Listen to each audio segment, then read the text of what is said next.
বিগত 50 বছর বহু রক্ত ঘাম ঝরিয়ে ক্যারাটেতে যে শিক্ষা নিয়েছি তার মধ্যে থেকে আজকে মাইগিরির সামান্য কিছু টিপস আমি এখানে দেখাবো।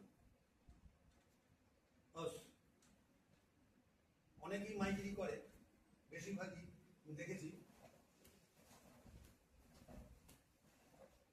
এটা কারেক্ট ওয়ে না।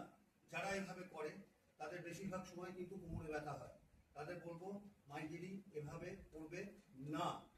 মাইগিরি করার নিয়ম, প্রথমে হাতটা একটু বেন্ড রাখতে হবে, বডির এই পোর্শনটা একটা লাইনে থাকবে, এটা এগোবে না, কখনো এরকম এরকম হবে না, এটা একটা লাইনে থাকবে। যেরকম এখান থেকে এই স্টিকটা রেখেছি, একজন এখান থেকে আমি কিক করছি, এটা বেন্ড,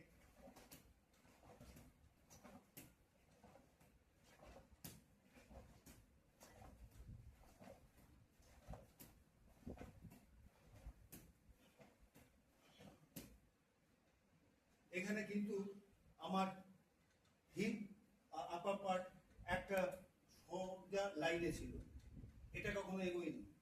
যদি হিট করতে হয় অ্যাডভান্স, তখন কিন্তু সাপোর্টিং লেগ যেটা তার হ্যামস্ট্রিং, কোয়াড্রিসেপ আর নি জয়েন্ট ইউজ করতে হয়।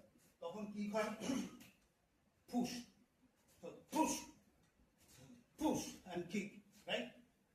কখনো এরকম না, এভাবে কেউ কিক করবে না, এটা কোমরে পার্মানেন্টলি একটা ড্যামেজ